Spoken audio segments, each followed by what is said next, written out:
Yo, what's good, chat? It's the DPGMG guys coming at y'all with another motherfucking video. Today we here with that Mind the Game pod. Shout out JJ Redick, shout out LeBron, man. Today we here with that LeBron James opens up about losing to the Nuggets. That first round exit do be deep, bro. It do be We deep. all saw that series just now. Yeah, that shit was bad, bro. Y'all was getting that ass bust. I ain't gonna overrule, bro. I'm a Wizards fan, bro. I'm used to it. I know how to call it when I see it, nigga. I know what I saw. Speaking of overwhooping, though, right now. have y'all overwhooping? I was thinking about it today. We on an early morning with it for y'all. Looking back at like Hell every yeah. single year, the common emotions when the season ended, and some unique emotions depending on which team I was on. You've obviously won a championships. I don't know what those emotions are like, but what can you just describe? JJ Redick never got a ring. Though. Nah, he didn't. I thought he got I one feel like the his best year was that marriage. year with Jimmy Butler and Kawhi hit that Game 7 shot. Yeah. I feel like that was the best year for him to get a chip. That's fucked up. I really did have to think about that just now. He don't got no chip. That's crazy. But it really is I crazy. thought he It's had like one. professional NBA players, just like JJ said, that don't know how it feel to like come off the summer and have a championship. You feel what I'm saying? Like, it's I like how he just put that together. Like, obviously, winning. you've been on a chip, so it's a different feeling after the season.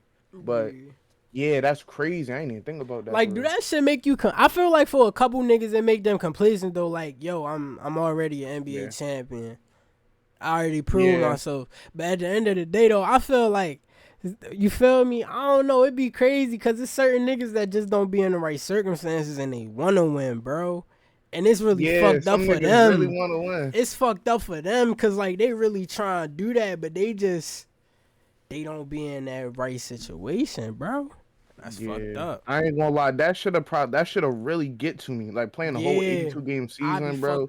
And then at the end of the season, I'm really putting my all in these playoffs, but my teammate, like, we just end up losing. Like, not even that the teammates got stuff. Like, just we end up niggas losing just not hitting their shot in the playoffs. Like, imagine that. Imagine working your whole life to get to that playoff game, and you shoot 4 for 18 or some shit. Bro, that is fucking heartbreaking. That is heartbreaking. Or you get injured. Or you just end up losing. No boy. Or you just end up losing as a competitor, bro. Losing in that situation. That even the most painful way to lose is a close loss. That's the most painful way to lose. Cause you when right you there. All, bro. You gave your all. You was right there, neck and neck, and they just barely beat you, bro. That shit make you feel fucked up. Chat. Oh, real man. shit, bro. Do y'all homework on like that just woke up some deep emotions. Baby for crying, like no, bro. That shit hurt. Chat, do your homework. When I lost, I was at my basketball camp and I lost in the finals, bro. I actually dropped tears, bro. Real shit, bro. If you haven't been like in a basketball type of organized basketball event and cried when you lost, I don't feel like you really had the competitive spirit for it. You feel me? Any sport. Well, yeah, any sport. Yeah. Anything that's competitive, bro. If you doing something that's competitive, you gotta want to be the best at that shit. Feel me? Hell yeah. Even if it's not your main focus, just I don't know. I always feel like I just want to be better than niggas at this shit. Sometimes I ain't gonna lie. It's always gonna be somebody better than you, but you gotta be your best. You know what I'm saying? Do your homework on. We gotta break down that narrative. That's a part of toxic black masculinity. Well, can we cheers first? Like that. You're right. My bad. Can we cheers? Hey, yo. Cheers. Nah, yo, actually just there talking about some shit. We just talking right now. Do y'all homework going? Niggas listen to Kendrick album one time. Think they a therapist. I am emotional right now. Hey, yo. You know, obviously, shout out Kung going Fu against Kenny. the defending champions in the first round is always going to be a difficult that beef is over. Yo, I'm gonna make a playlist. Drake, Kendrick. Fuck, we had so many opportunities, man. You know, and to lose. I hear to say it wasn't close. Two of them being game winners. Yeah, at all. You know, yo, after Kendrick started dropping, my bad. Why was we talking over Brown? Opportunities, obviously being up, 20, in game. Look at my glorious goop, bro. What the fuck is this? I just had to remember that LeBron James was here. Why are we talking? Yo. Having so many we gotta shut our yapper. Feel like shit if one play here, one play there, could have made a hell of a difference, but. When you're playing against a team like that, you have zero room for error. And I believe he talking real quick. Especially when you check the game tape, damn, that missed rotation. That could have changed momentum, swung the whole series a whole different way. You feel me? It be shit. It be shit a lot of time that be out of niggas' control. It's like, bro. And it be fucked up because it be niggas on the team that just don't get their chance. It's certain niggas that could really probably change the game. Like, really be great situationally, but they don't get that chance, bro. And that probably cause a lot of, feel me? A lot of tension sometimes. I feel like that's why it be a lot of tension on teams. A lot of tension on rosters between coaches and players and shit. Because it's like, yeah, well, we got these weapons. Coach, I felt like you should have passed. You should have drew up a play for me, but you drew up a play for Eric Bledsoe. Yeah, man, fuck Eric Bledsoe. Next time we get on the court, I ain't even gonna pass that nigga the ball. Like, you feel me? Certain shit just. And then they fuck the chemistry. Yeah, it fuck up the chemistry, bro. Real shit. But at the same time, you do gotta have a level of professionalism and maturity though, because you gotta think about it. You playing a pro sport, you an adult, bro.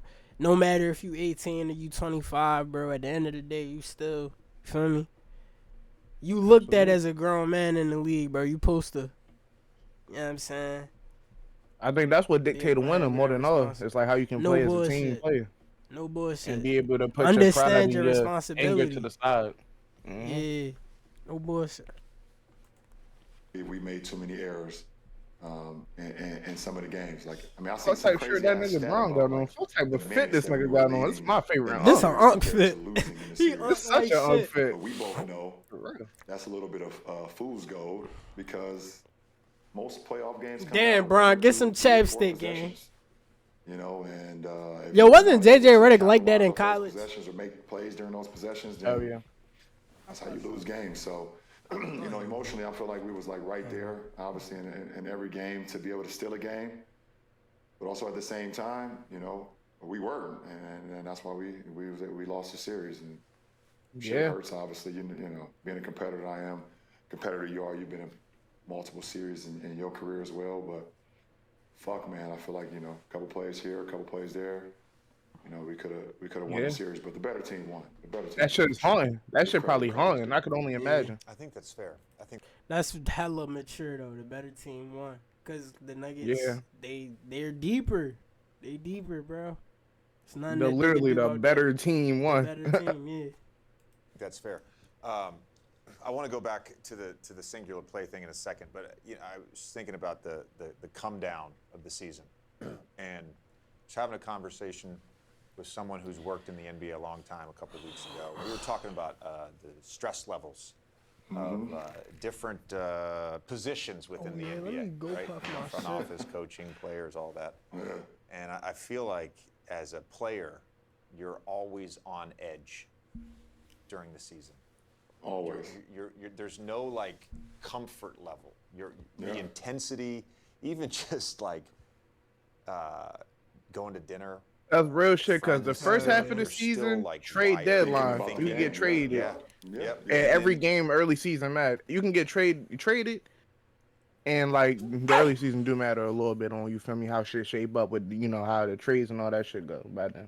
Or contract extensions, all type of shit that, you know, matter within the early half of the season. And then second half of the season, post All-Star break, post trade deadline, now you gotta lock in, because this way your records start really shaping out. This way your records start mattering, and every win literally matters. So where playoff season is most likely, you feel me, depending on what the standings looking like. So like, yo, it's literally, even outside of just always thinking about basketball and being on the edge like that, is so much stress level throughout the season. No bullshit. Them niggas literally got no time to chill. That's fucked up. Then you gotta think about it too. You got fucking like every game, bro, is on to the next two, bro. They don't even be able to really process shit. They don't get a moment. They don't get no breather. You on to the next. You out the game. Next day you got practice. You got fly. You got fly back to the city. You got practice. You got condition. You gotta do strength training, endurance training, all this shit. Yep. You got rehab. Yeah, you got rehab. You gotta rest. You still gotta find rest. time to see your family. Yeah, literally. You gotta find time to do all this shit, and then you come into the game. Niggas ain't always gonna be at their best, bro. These is peak athletes. They not always gonna be at their best though. Still at that, they still human. Yeah, like they're each NBA going. season is essentially going on Could you tour. imagine having to go on like 8 back-to-back road games, bro? Yo, Having to literally. fly No, city to literally. city, not getting to see your family for like 2-3 weeks, and you feel me? All you You on a hearing is damn people talking team about how bus you more than your ass. own car? No bullshit. Like, what? Yo, it's That shit fucked crazy. up. Then, but it's levels to the struggle, though. You feel me? It's levels to the struggle. But you feel me? Still, yeah. It's so many things that can be talked about.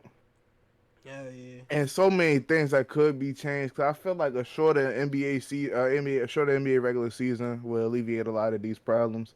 But of course, rating wise, I don't know how you feel me. Ticket wise, like it's motherfuckers' livelihoods that depend on an 82 season game. You feel what Hell I'm saying? yeah. So it's Hell not yeah. as easy as just all right, shorten that bitch. But still, it's like a shorter season. I feel like would alleviate a few of the problems on the players, but it That's would cause true. more problems on the ownership / business Yeah, they wasn't side sure. of it. If anything, they would increase the limit. They was actually talking Yeah. about it at one point to increase revenue, and it's Damn. like, let's not do that though, yo. These niggas' bodies are already breaking down, yo. Everybody keep tearing Literally. they shit.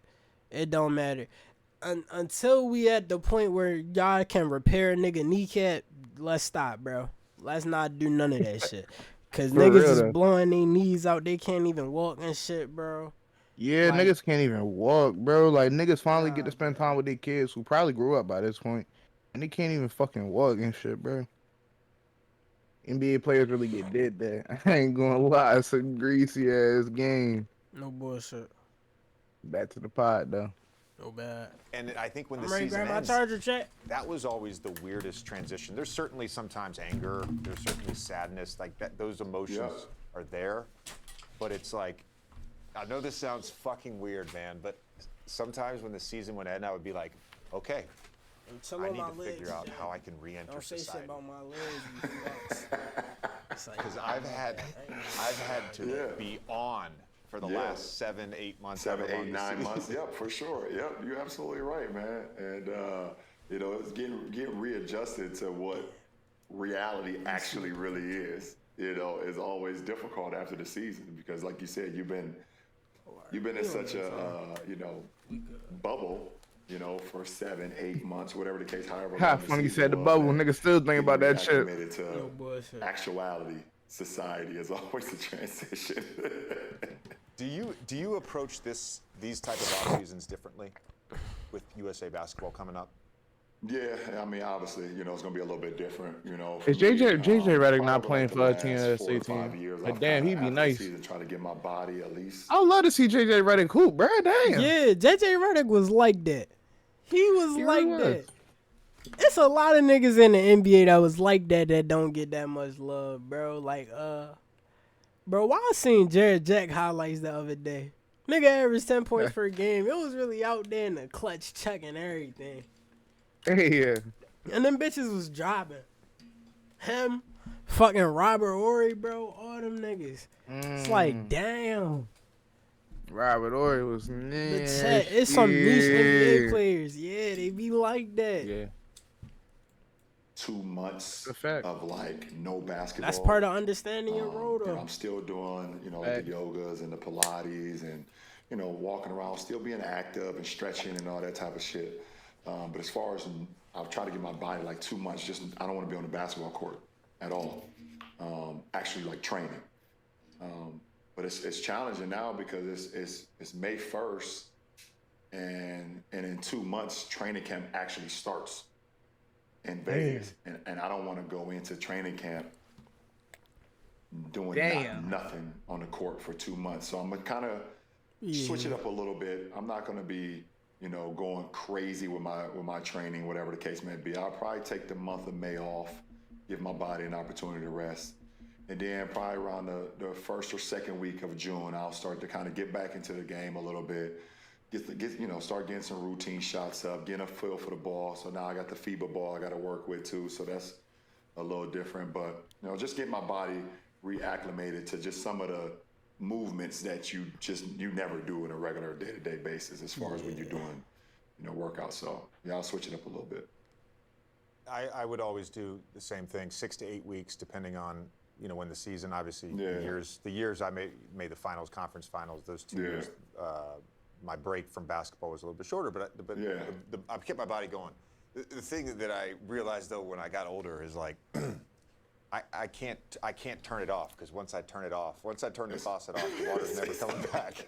It's over with. So I became even more diligent in those, like, in the basketball breaks about my lifts, my Pilates, my conditioning. And they both got the unk left. I don't know why I can see these niggas throwing a cookout, bro. I can see these niggas throwing a cookout, bro. Oh my God, that's a hood movie. That's no actually bullshit. A hood movie classic. No bullshit. LeBron and JJ Redick cookout, bro. Shit, you just cook something. Dude, cook the movie, bro. Give us this credits, bro. I was thinking they got great chemistry, bro. I was really thinking like, yo, this is some like real top tier unk shit. I'm really like watching this.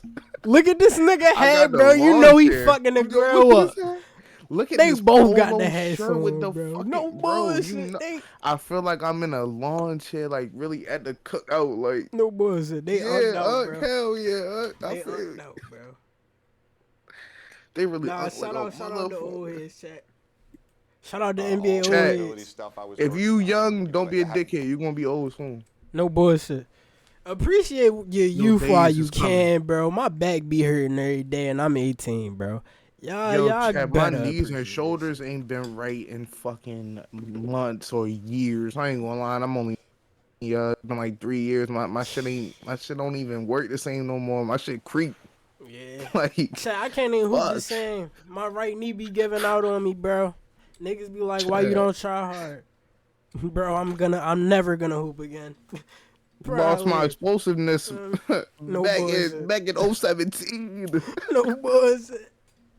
Said did our homework when this nigga was there when I broke my wrist. Yo was there when my knee got fucked up. He was there. Chad, tell me why he was there when I used to hit the court on the daily. No bullshit. Physical therapy, whatever you work on. The like same. If I we damn near time off and do nothing, damn near. like I'm just gonna be done. Like that's the reality.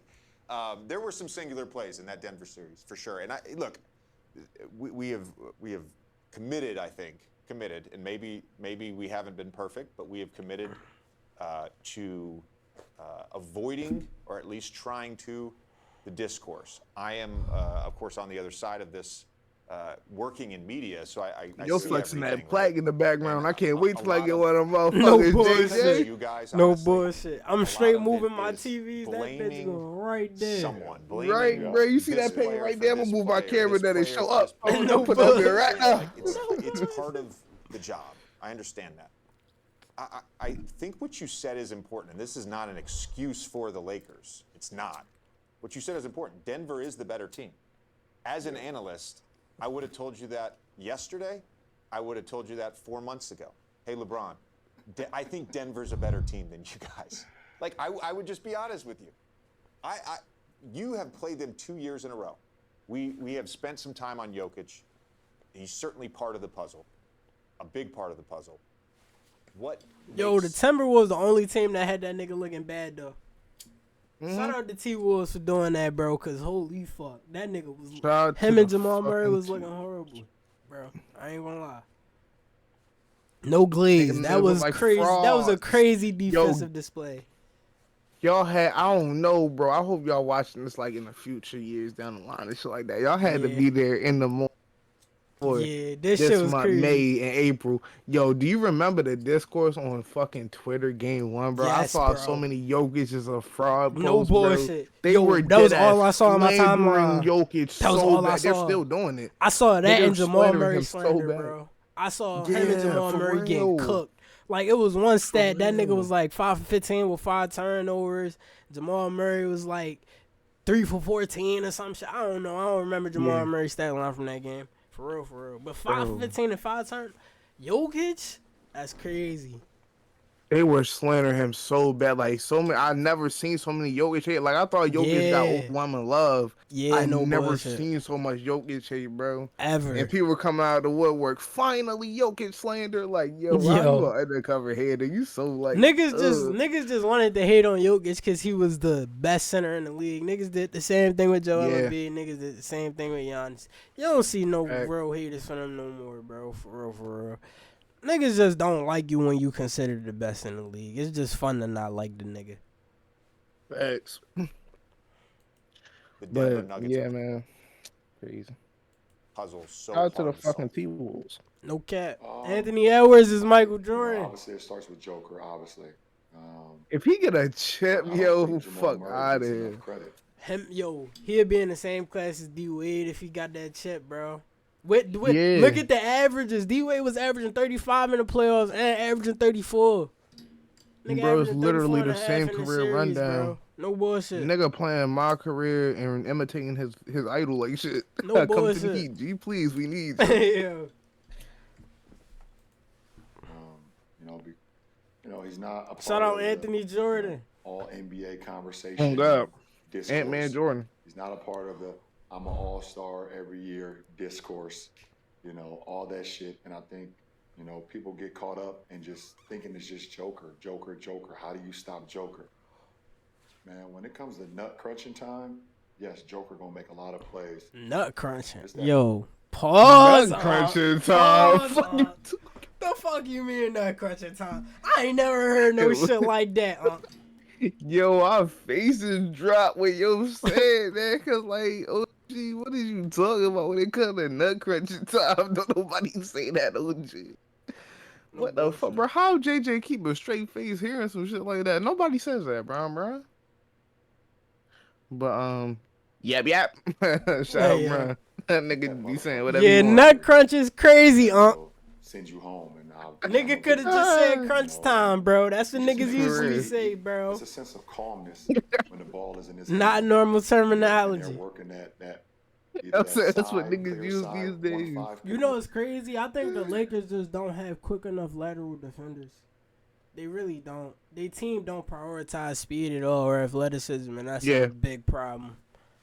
Facts. Like, look at the Timberwolves. They got all lanky niggas that can move, bro. Lanky, versatile defenders. Yeah, that'd be the key, bro. Or they ain't learned nothing from the past. Where he either handling and Joker setting it, or he's playing touch game to Joker where he could come off full speed. He has the ability to go back door. He's so shifty with step backs, going right. It's not you can't even dictate which way. Them good passes though. See, like this guy shoots better going this way. This guy shoots off the dribble going this way. Well, he hit 2 game winners on us in this series. One was a step back going right. Other one was a step back going left. So yes, we could have played the last one a little bit better defensively, but that's a different story. And then to add on to those 2 guys, Michael Porter Jr. Nah, that's the same story, different chapter though, bro. No bullshit. Fucking laser. Like if you know he got that step back in the midi, gold or whatever. Yeah. I feel like versus that motherfucker don't miss. He did not miss. I called it one game where he literally did not miss. That's a clip. That motherfucker don't miss. He did not miss. And I was like, man. Shout out to MPJ Glaze chat. That nigga is like that. They say, close the gap. Get to his check. None of that working, bro. You gotta think about it. The nigga 6'10" with a high base. He's green in that shit, bro. He can have 0 points. He can have 15 points, and he's gonna make an impact on a game. And the same with Aaron Gordon.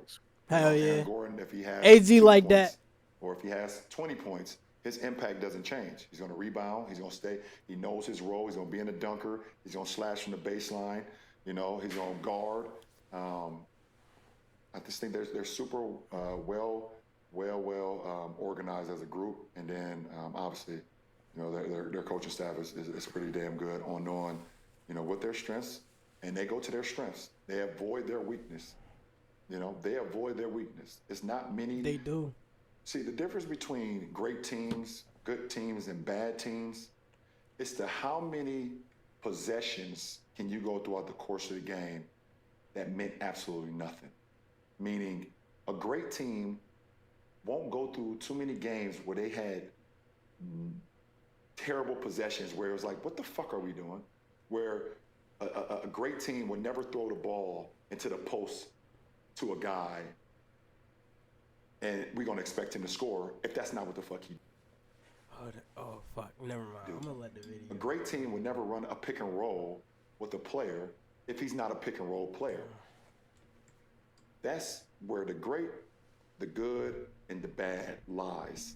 Denver, they know what their strengths are. And it's not nobody on that floor that does something that they shouldn't be doing. And I think that's what ultimately makes a great team. Doc Rivers always talks about basketball as a game of mistakes, right? And it is. Yep. Like there's not a there's. I get killed for saying this, but I'll stand by this. I don't think there's ever been a perfect player. I don't think there's ever been a perfect team. I don't know of a team that did not turn the ball over, did not miss a shot, did not lose a game. Like basketball is a game of mistakes.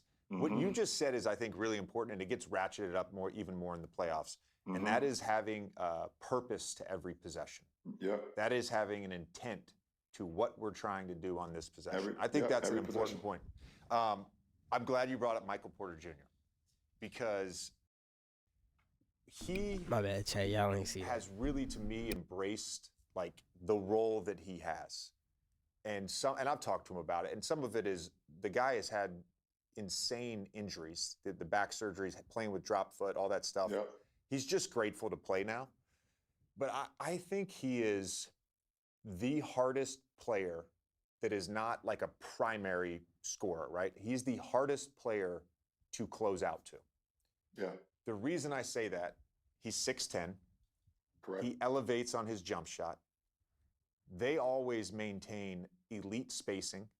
So if you make a mistake in your help or you make a mistake on the Jamal Murray, Nikola Jokic coverage in a pick and roll, and you have to react to that, you have to overhelp, you get beat by Jamal Murray, ball starts swinging, you can't close to him. He just is going to shoot over the top. Mm-hmm. And if for some reason you are there soon enough, he's gotten elite at driving closeouts.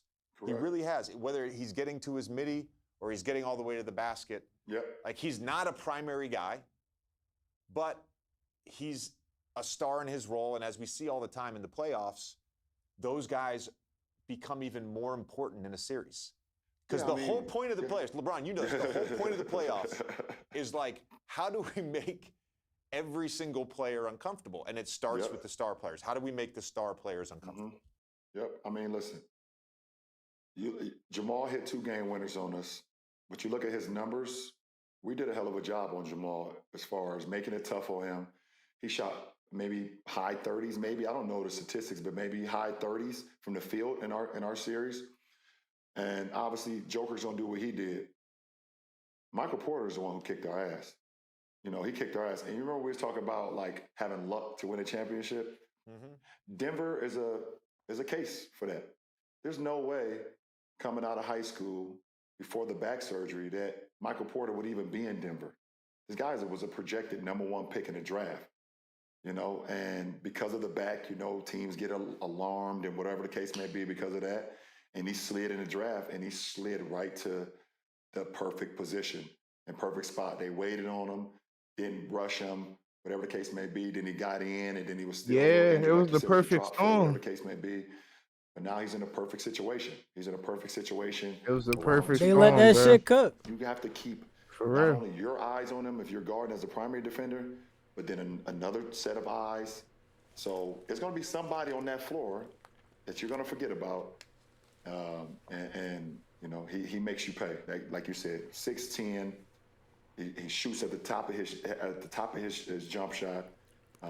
His elbow is right in your face too, so you can't close the gap because if you hit his elbow, there's 3 free throws. And he's a big time player.